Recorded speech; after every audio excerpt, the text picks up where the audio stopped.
programme d'enseignement des cellules familiales de l'ACDDJ. 6e enseignement. Vous devez vous décider à persévérer dans toutes les résolutions que vous avez prises par rapport à l'appel que Dieu vous a adressé.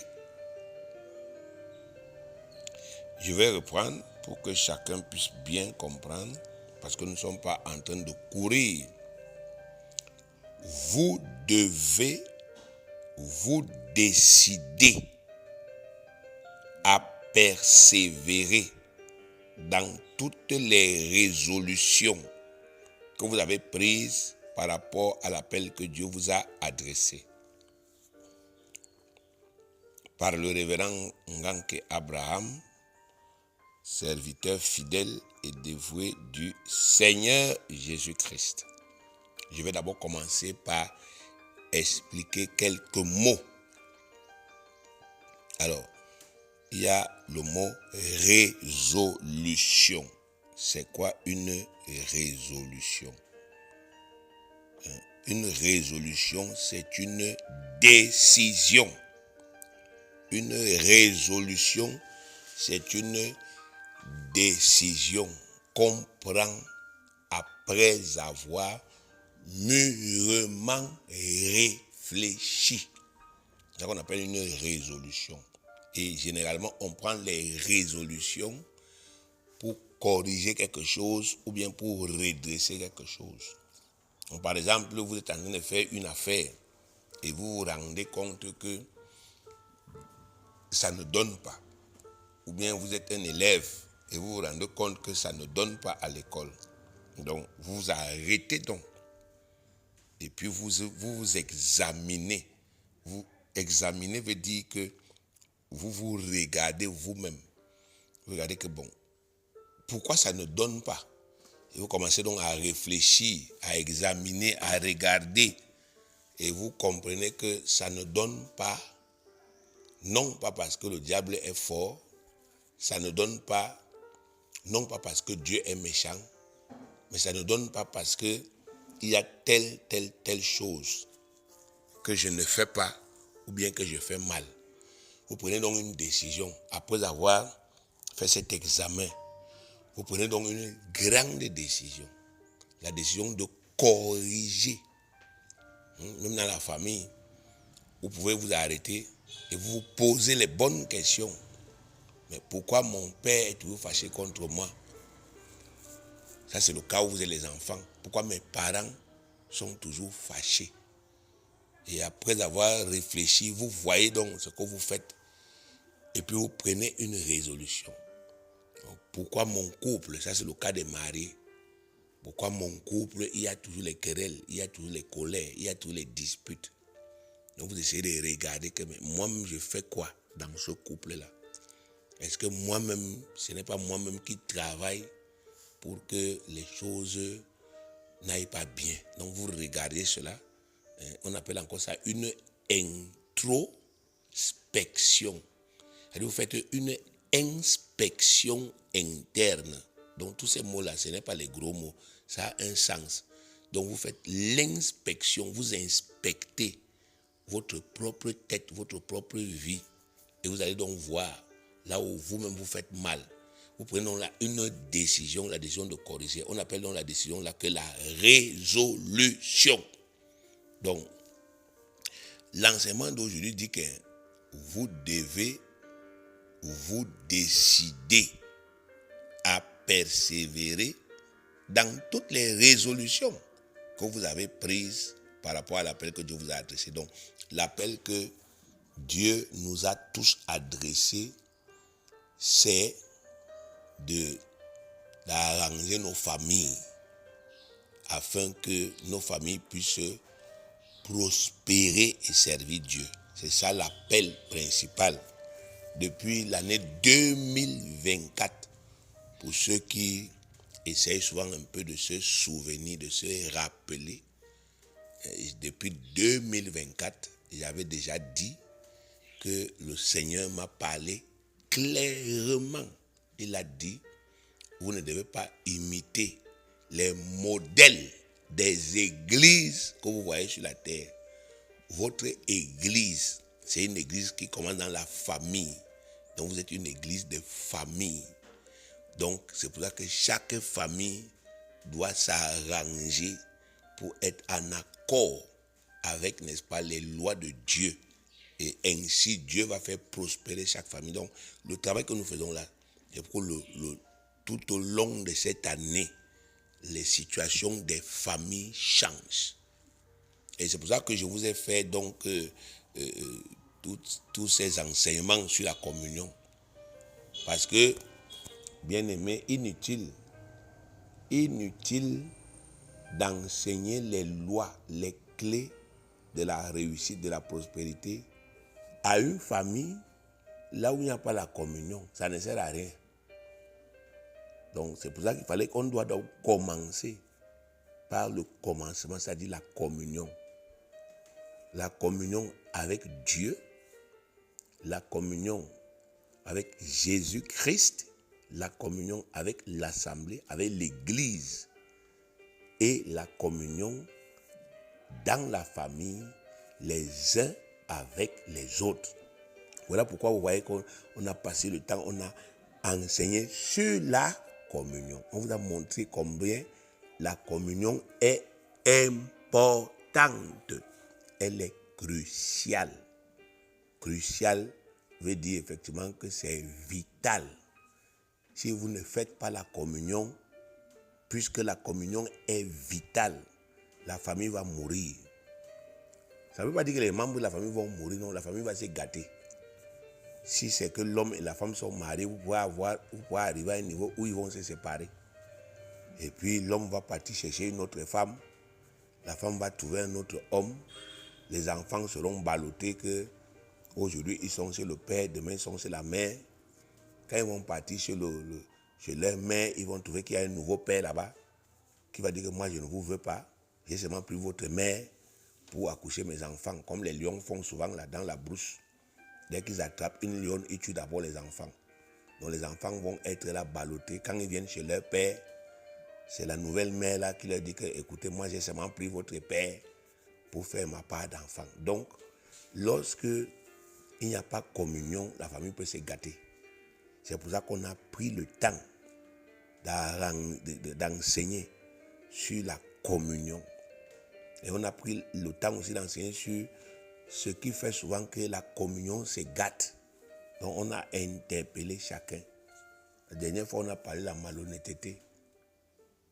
On a expliqué, on a dit que non, quelqu'un qui est malhonnête, c'est quelqu'un qui, n'est-ce pas, effectivement, qui connaît la vérité, qui connaît les lois, mais qui ne les pratique pas et qui exploite seulement les autres dans la famille. Donc il vit sa vie à part, mais quand il y a un problème, il veut que la famille se mobilise pour lui. Quand il y a des ressources dans la famille, il vient aussi que la famille lui donne. Mais lui, il ne travaille pas pour aider la famille à être unie, à être en harmonie. Il fait selon ses désirs. Donc par exemple, si c'est un mari qui vit selon ses désirs. Si lui pense que il doit par exemple aller s'asseoir au bar et boire avec l'argent de la famille, il peut boire. S'il pense même que non, je dois aller m'asseoir et boire avec l'argent de la famille, avec d'autres femmes, il peut faire ça. Donc, si quelqu'un est comme ça, on dit donc qu'il est malhonnête. Et ça, même s'il prie, la famille ne va pas marcher. Si c'est une femme, elle peut être là dans le foyer et au lieu de faire ce que le mari dit, elle ne fait pas. Elle se dit, ah, il va faire quoi? Là, il craint Dieu. Moi, je sais qu'il craint Dieu, il ne peut pas. Donc, à cause de la crainte de Dieu, là, il ne peut pas. Donc, même si je suis malhonnête, il va seulement me supporter comme ça. Donc, on a donc vu que ce genre de comportement, ça peut gâter la communion. Parce que même si une femme craint Dieu ou bien un homme craint Dieu, à un moment, si nous continuons d'être malhonnêtes, la personne qui est honnête à côté va dire que non, mion se sépare, mion gâte. Et c'est comme ça la famille va échouer. Or, c'est Dieu qui a créé cette famille. C'est Dieu qui a choisi cette famille. C'est pour ça qu'on a fait tout ce travail, bien aimé. C'est un travail préliminaire. C'est un travail qui vient en premier lieu. Parce que le travail qu'on va faire après là, ça dépend de la communion. S'il y a la communion, tout ce que je vais vous enseigner sur la prospérité, quand vous allez pratiquer ça là, vous allez prospérer. Donc c'est pour cela qu'il fallait que je commence par la communion. Et je continue de prier Dieu et de croire que ces enseignements ne tombent pas dans les oreilles des sourds. Je continue de croire. Beaucoup de sœurs, par exemple, souvent à l'église, disent que je suis trop critique envers les sœurs. Non, je ne suis pas critique envers les sœurs. Je vois ce que certaines font et je mets le doigt dessus. Je ne fais pas ça pour, n'est-ce pas, effectivement, les discréditer. Je fais ça parce que c'est biblique. Vous allez vous rendre compte que la responsabilité de la sécurité de la famille incombe à la femme. Je reprends. La responsabilité de la sécurité pratique de la famille incombe à la femme. La femme est responsable de la sécurité familiale. C'est elle qui met la famille en sécurité. Donc à partir du moment où je vois certaines sœurs qui sont déjà mariées, mais qui sont les premières à mettre leur propre famille en insécurité, parce que leurs intelligences, leurs pensées ne sont pas en harmonie avec la pensée de Dieu, il faut déjà commencer à réprimander ça pour que ça meure et que les têtes des gens changent. Parce que vous savez, nous ne sommes pas les premiers chrétiens et nous ne serons pas les derniers. Les derniers. Donc, il y a, n'est-ce pas, effectivement, avant nous, des gens qui ont cru. Et après nous, il y aura des gens qui vont croire. Mais nous écrivons notre part d'histoire. Nous sommes en train d'écrire notre part d'histoire parce que c'est notre temps aujourd'hui. Il ne faut donc pas que nous puissions passer à côté. Donc c'est à chacun de nous de comprendre cela que malgré nos apparences, je vous ai toujours dit ça que quand on regarde les apparences, c'est-à-dire qu'on regarde notre église, on regarde notre assemblée, personne ne peut même accepter que nous sommes les enfants de Dieu, les héritiers de Dieu, les serviteurs de Dieu. Mais ça, c'est le regard des hommes. Mais Dieu, lui, nous a déjà choisis. Il nous a choisi, nous les adultes, nous les parents. Il a choisi les enfants que nous accouchons. Nos enfants sont les enfants de Dieu et les serviteurs de Jésus-Christ. Et c'est le regard que nous devons avoir sur eux.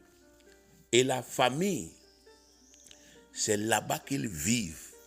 Ils doivent donc être en sécurité dans leur famille.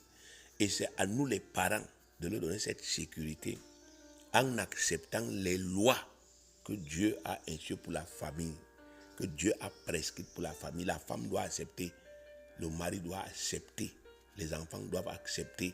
La famille sera en communion et elle va prospérer. Donc aujourd'hui, Dieu dit que tu dois prendre la décision de persévérer dans toutes tes résolutions. J'ai déjà expliqué résolutions. Donc, comme vous avez pris la décision dans votre famille, là, vous avez dit que non, suivons les enseignements de l'homme de Dieu.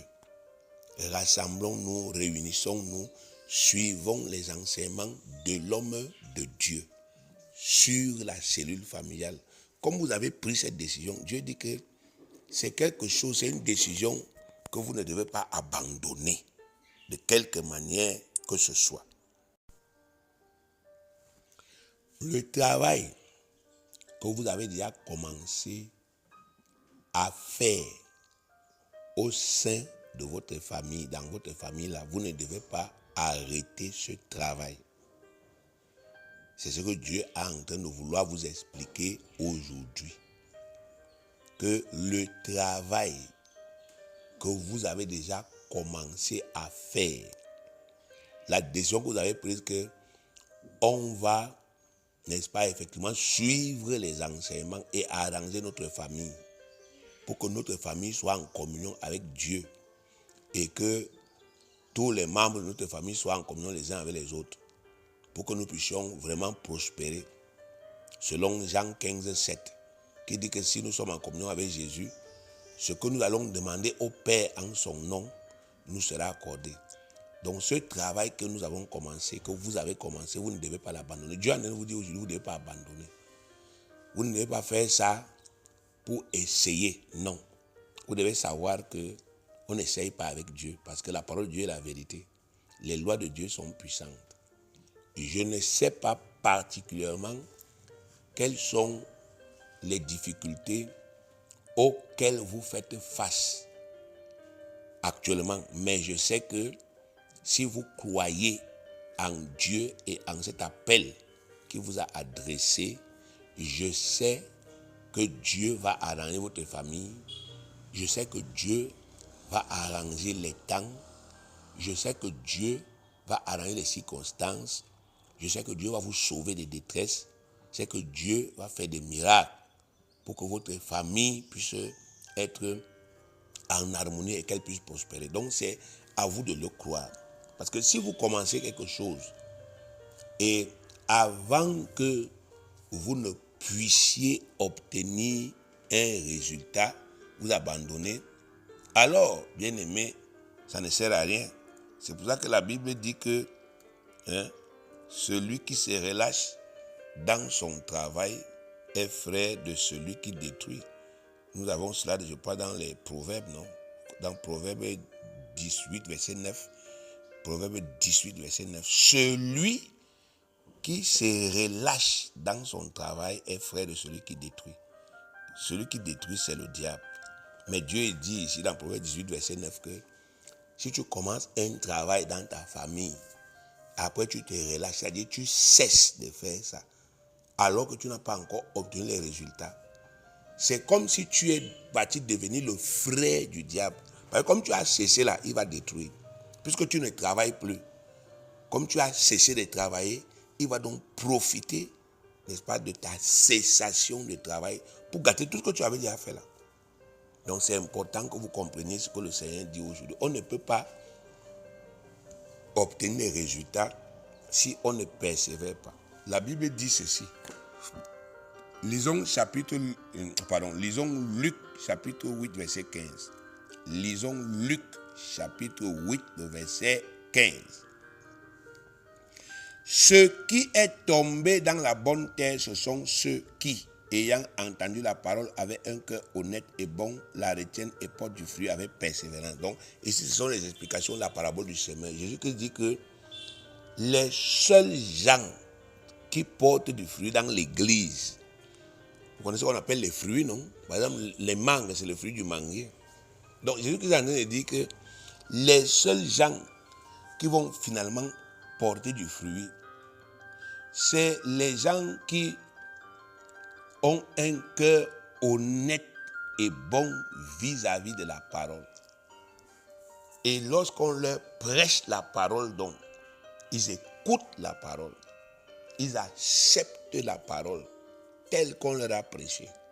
Même si on leur prêche une parole qui les critique, qui les juge, ils acceptent et ils retiennent. C'est le verbe retenir. Pas qu'ils oublient, mais ils retiennent. Donc ils font des efforts pour garder ça dans leur tête. Et ils agissent donc selon cette parole chaque jour.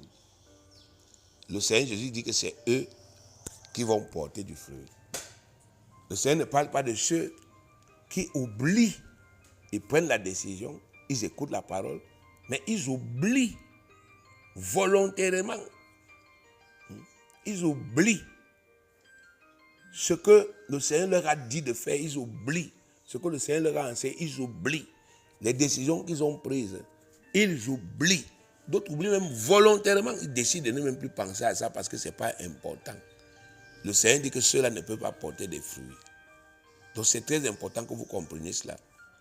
Donc, notre seule assurance avec vous aujourd'hui, la seule manière d'être sûr que vous allez porter des fruits et que ce travail ne sera pas un travail inutile, c'est que vous preniez la décision de persévérer, que les parents prennent la décision de persévérer dans ce travail qu'on a commencé, la décision de persévérer pour la communion fraternelle. Pas que quand je n'enseigne plus dessus, on oublie et puis on passe à autre chose. On part, n'est-ce pas, effectivement, réveiller les vieux démons. Et les mêmes problèmes qu'on avait déjà traités hier recommencent. Non, ça c'est la fausseté. Bien aimé. Nous ne luttons pas contre la chair et le sang, nous luttons contre le diable. Le diable est capable de détruire n'importe quelle famille, de séparer n'importe quelle famille.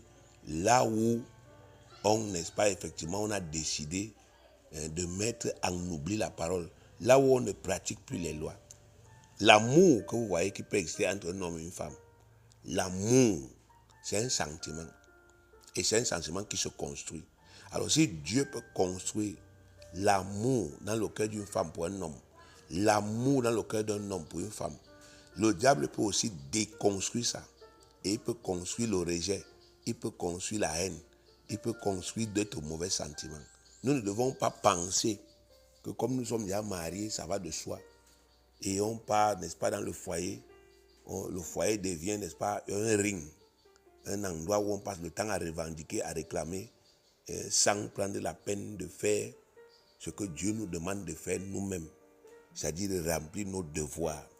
Les enfants ne doivent pas être les enfants qui passent seulement le temps. Papa, tu dois me donner, maman, tu dois me donner, papa, tu dois me donner, maman, tu dois me donner. Les enfants doivent aussi prendre le temps de s'arrêter pour voir si la maison est propre, s'ils étudient leurs leçons, s'ils ont des bonnes notes à l'école, s'ils respectent les consignes qu'on leur donne par rapport à la télé, etc. Que ne regardez pas telle émission. Si eux-mêmes, ils sont en train de construire une vraie communion fraternelle, s'ils s'aiment les uns les autres, ils doivent regarder à ça. Ils ne doivent pas seulement rester là que non, papa doit me donner, maman doit me donner. Donc les parents aussi doivent regarder et accepter de se corriger. Pas seulement prier, non. Il faut d'abord corriger. S'il y a quelque chose qu'on te reproche, tu pries, mais tu laisses la chose là. Mais mon frère, ma soeur, la chose là, tant qu'elle est là, elle va toujours produire, n'est-ce pas, effectivement, le mal. Et c'est pour cela qu'à un moment donné, l'autre qui a tellement subi, l'autre qui a tellement subi, l'autre qui n'a fait que subir, il va partir. Vous voyez, ce n'est pas pour me moquer, mais il y a beaucoup de frères et de sœurs qui étaient avec nous avant. Ils ne comprenaient pas quelle était l'importance de l'autorité que Dieu exerçait sur eux à travers l'église, à travers l'assemblée, à travers l'homme de Dieu. Ils ne comprenaient pas. Il y avait des problèmes, beaucoup de problèmes graves même dans les foyers. Mais parce qu'ils étaient sous l'autorité, ils étaient dans l'église, ils étaient dans l'assemblée, et il y avait une autorité, d'une manière ou d'une autre, bien aimé, le Seigneur réussissait toujours à stabiliser ces foyers. À un moment donné, ils ont décidé de partir. Mais aujourd'hui, vous apprenez, est-ce que vous savez que tel et tel, ils ne sont plus mariés? Comment est-ce que les enfants de Dieu, nés de nouveau, parce qu'ils sont nés de nouveau, ils parlent en langue, ils ont le Saint-Esprit, comment est-ce qu'ils peuvent arriver à ce niveau? Parce que bien aimé, le Saint-Esprit ne viole pas votre libre arbitre. Donc le Saint-Esprit ne peut pas vous violer. Si vous décidez de ne plus marcher comme Dieu demande, alors le Saint-Esprit se tait. Il est là comme s'il n'était pas là. Et c'est comme ça que les catastrophes arrivent. Il faut donc prendre conscience de cette opportunité que nous avons aujourd'hui et comprendre que Dieu est en train de travailler. C'est vous qui décidez. Si vous voulez que ce travail s'accélère, c'est aussi vous qui devez vous sensibiliser mutuellement dans la famille. Les enfants doivent parler entre eux. Les enfants doivent parler entre eux et dire, obéissons à Dieu.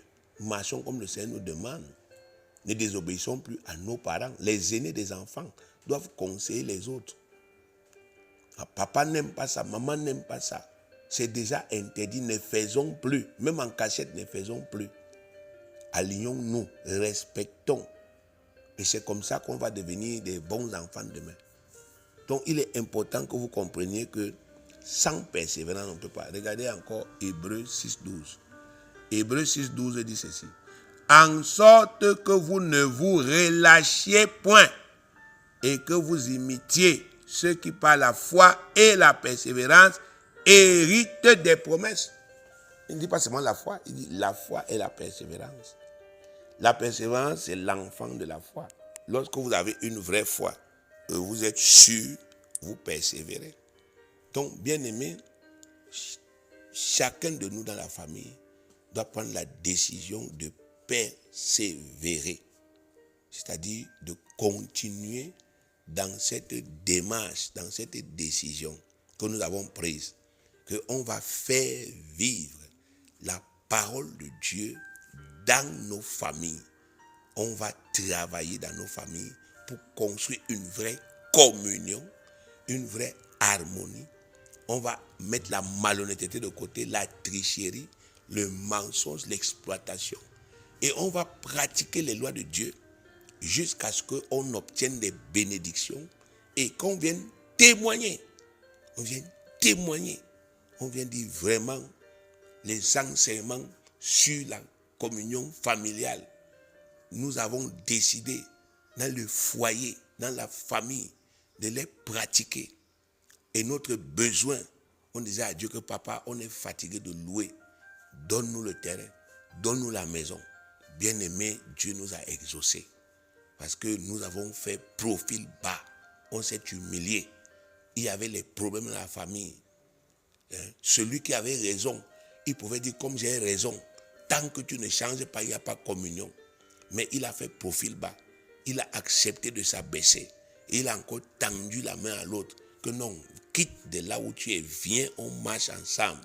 Et Dieu a fait grâce. Donc voilà, bien aimé, ce que Dieu voudrait que je puisse partager avec vous. Si vous prenez la décision de continuer ce travail sans vous relâcher, alors dès la semaine prochaine, je vais commencer à vous enseigner donc les clés de la réussite d'une famille qui est en communion. Comme vous êtes en communion là, faites donc comme ça. Faites donc comme ça. Je vais commencer à vous enseigner cela à partir, n'est-ce pas, effectivement, de la semaine prochaine. Si les enfants ont déjà décidé que non, ils vont suivre. La femme a décidé, le mari a décidé, les frères et les sœurs ont décidé. La famille a dit non, ce projet est bien, cette démarche est bonne. Ce que Dieu veut là, c'est bien. Ne nous relâchons pas. Continuons. Alors, je vais commencer à vous enseigner la semaine prochaine sur les clés. Bon, maintenant, faites comme ça. Pour tel problème qu'il y a dans votre famille, faites comme ça. Pour tel autre, faites comme ça. Et en pratiquant cela, puisque vous êtes une famille, n'est-ce pas, effectivement, qui est en communion avec Dieu et avec Jésus, et dans laquelle les uns et les autres, vous êtes en communion, vous allez avoir des résultats. Que Dieu vous accorde, bien-aimés, la grâce de pouvoir tenir ferme et de persévérer dans cette résolution au nom de Jésus-Christ. Amen.